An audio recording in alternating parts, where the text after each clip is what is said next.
শিক্ষা ছাত্রলীগ একসাথে চলে না। আমাদের যেন ভবিষ্যতে এই স্লোগান দিতে না হয়।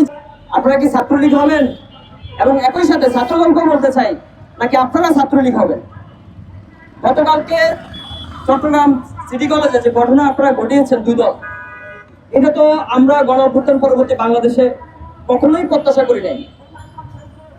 আমরা জুলাই গণ অভ্যুত্থান একসাথে ঘটিয়েছি, একসাথে বৈষম্যবিরোধী ছাত্র আন্দোলন করেছি। আপনাদের যে 9 দফা আপনারা ভুলে গেছেন, আমরা যে 9 দফা দিয়েছিলাম প্রত্যেকটা শিক্ষা প্রতিষ্ঠানে শিক্ষার্থীদের স্বাভাবিক পরিবেশ, পড়াশোনার পরিবেশ নিশ্চিত করার জন্যই তো আমরা 9 দফা দিয়েছিলাম। সেখানে গতকাল যে একটি ছেলের পায়ের গোড়ালি আপনারা কেটে দিয়েছেন, এখন আমরা নিজেরাই দ্বিধায় আছি যে সেটা কি ছাত্রদল করেছেন নাকি ছাত্র শিবির করেছেন। আগে শুনতাম শিবির নখ কেটেছে, এখন গতকাল ফেসবুকে সামাজিক যোগাযোগ মাধ্যমে একটা পক্ষ লিখতেছে শিবির করছে, আরেকটা পক্ষ লিখতেছে ছাত্রদল করেছে। আমাদের রাজনীতি করার সুযোগ দেন, আপনারা কে করেছেন এটা আপনারা বলেন।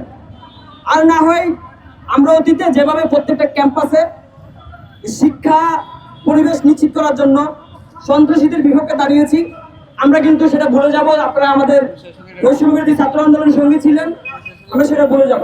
ছাত্র দল এবং শিবির দুইটা দলকে আমরা ছাত্র অধিকার পরিষদের পক্ষ থেকে একদম স্পষ্ট ভাষায় বলতে চাই, যদি শিক্ষার্থীদের সংগঠন হয়ে থাকেন তাহলে শিক্ষার্থীদের অধিকার নিয়ে কাজ করুন। আজকে আমরা এখানে কলম নিয়ে দাঁড়িয়েছি, কলম দেওয়ার জন্য, শিক্ষার্থীদের হাতে কলম বিতরণ করার জন্য আমরা বলতেছি। এটা কিন্তু আজকে বলছি না, সেই 2018 সালের কোটা সংস্কার আন্দোলন থেকে বলছি।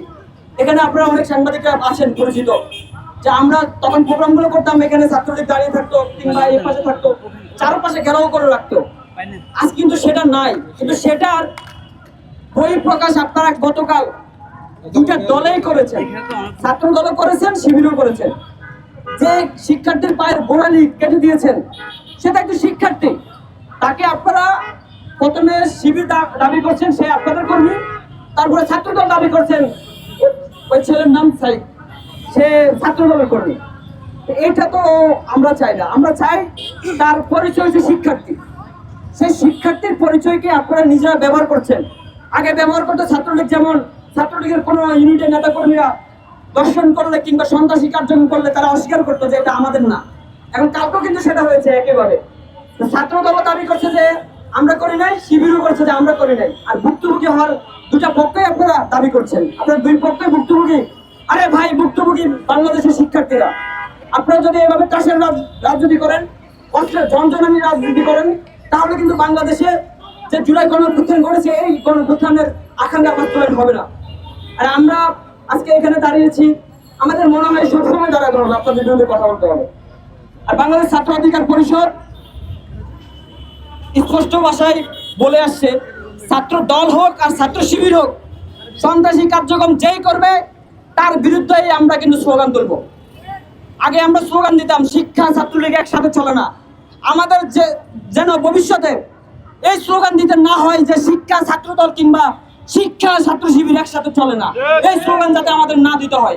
আমরা এখন প্রাথমিক অবস্থায় আপনাদেরকে হুঁশিয়ার দেওয়ার পাশাপাশি সহমর্মিতা দেখিয়েও বলতে চাই, যেহেতু আপনারা আমাদের বন্ধু, আমাদের এই সহযোগিতা ছিলেন।